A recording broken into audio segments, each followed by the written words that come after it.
Pour commencer, je vous propose de faire un rappel sur le fonctionnement des sites statiques. Sur cette figure, nous avons à gauche le poste client et son navigateur. À droite, nous avons le serveur web et la page HTML.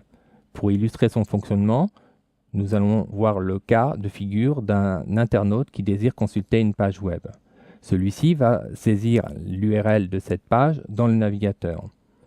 Dès sa validation, une requête HTTP est envoyée au serveur. Une fois réceptionnée, le serveur va rechercher la page HTML en question et la renvoyer via le même protocole vers le navigateur. La page HTML, une fois arrivée côté client, va être interprétée par le navigateur et le contenu de cette page va s'afficher à l'écran de l'ordinateur. Le fonctionnement des sites statiques est très simple. Cependant, il manque d'interactivité. En effet, sur un site statique, la seule interactivité possible est l'utilisation des liens hypertextes qui permet de passer de page en page. Nous allons voir qu'il est possible d'utiliser des sites interactifs côté client ou interactifs côté serveur pour compenser ce problème. Cette figure illustre le fonctionnement du site interactif côté client. Nous retrouvons à gauche de la figure le client et son navigateur. À droite de la figure, nous retrouvons le serveur web avec la page HTML. Remarquons que cette fois, du code JavaScript a été inséré dans la page. Je vous propose, pour illustrer son fonctionnement, de reprendre le même exemple que précédemment. L'internaute saisit donc l'URL de la page qu'il désire consulter et valide. Une requête est alors envoyée sur le serveur web. Celui-ci localise la page HTML et avec cette fois le code JavaScript et retourne l'ensemble sur le navigateur. Celle-ci est interprétée et le code JavaScript vient se loger en mémoire. Celui-ci restera en attente de l'événement pour lequel il a été programmé. Si nous prenons l'exemple d'un rollover, dès que l'internaute passera sa souris sur l'image, celle-ci sera inversée par l'image alternative. Les sites interactifs côté client ont l'avantage d'être rapides. En effet, le programme étant placé côté client, il s'exécute très rapidement. Cependant, le fait que le code source du programme soit présent côté client engendre des problèmes de compatibilité avec les navigateurs et des problèmes de sécurité. Nous allons voir par la suite le fonctionnement des sites interactifs côté serveur. Cette figure illustre le fonctionnement des sites interactifs côté serveur. À gauche de cette figure, nous avons notre client et le navigateur. À droite, nous avons le serveur web. Cette fois, un module préprocesseur PHP a été intégré sur le serveur web. La page HTML est cette fois remplacée par une page portant l'extension .php et du code PHP est intégré dans cette page. Reprenons le fonctionnement de l'exemple précédent. L'internaute saisit l'URL de la page qu'il désire consulter et l'envoie. Celle-ci est envoyée via la requête HTTP sur le serveur. Le serveur localise la page PHP concernée et la renvoie via le préprocesseur. Celui-ci va scanner chaque ligne de la page jusqu'au moment où il va trouver le code PHP et l'interpréter.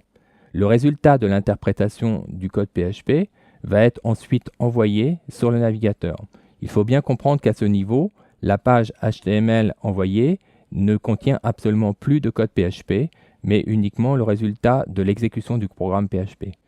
Celle-ci est donc interprétée de la même manière que dans notre premier cas, les sites statiques. Contrairement aux sites interactifs côté client, l'exécution du programme, dans notre cas, est plus longue. En effet, celle-ci doit être envoyée sur le serveur, exécutée, puis renvoyée sur le navigateur. Par contre, le fait que la page renvoyée soit une page de HTML, nous n'aurons plus de problème de compatibilité avec le navigateur. D'autre part, comme il n'y aura pas de code PHP dans cette même page, nous n'aurons plus non plus de problème de sécurité. Cette figure illustre le fonctionnement d'un site dynamique. Nous avons à gauche le client et son navigateur. À droite, nous retrouvons la même structure de serveur web que nous l'avions dans le site interactif côté serveur. Au-dessus, un nouveau serveur a pris place. Ce serveur est un serveur de base de données. Il permettra de stocker des informations. Le serveur web pourra questionner ce serveur de base de données via des requêtes SQL. SQL étant un langage de requête spécifique pour les bases de données. L'information retournée par la base de données sera ensuite intégrée directement dans la page avant qu'elle ne soit renvoyée au navigateur pour son affichage dans l'écran de l'ordinateur. Pour illustrer le fonctionnement de l'exécution d'un programme côté serveur, je vous propose de détailler le fonctionnement de l'interprétation de cette page. Première chose, la page PHP doit impérativement porter l'extension .php. Sinon, celle-ci ne sera pas interprétée par le préprocesseur et sera envoyée directement sur le navigateur, ce qui aura comme conséquence d'afficher tout le code source de la page à l'écran. Dès qu'une page PHP est interprétée par le préprocesseur scanne chacune des lignes en partant du haut de la page. Les codes HTML vont donc être recopiés sur la page sortante, celle qui sera donc envoyée au navigateur. Dès que le préprocesseur rencontre une balise PHP, celle-ci démarre l'exécution de toutes les instructions qu'elle contient. Le résultat de cette exécution sera ensuite inséré dans la page PHP qui sera renvoyée au navigateur. Au final, après avoir détecté la fin du code PHP, le préprocesseur copiera ce qui reste de la page, à savoir les codes HTML qu'il reste.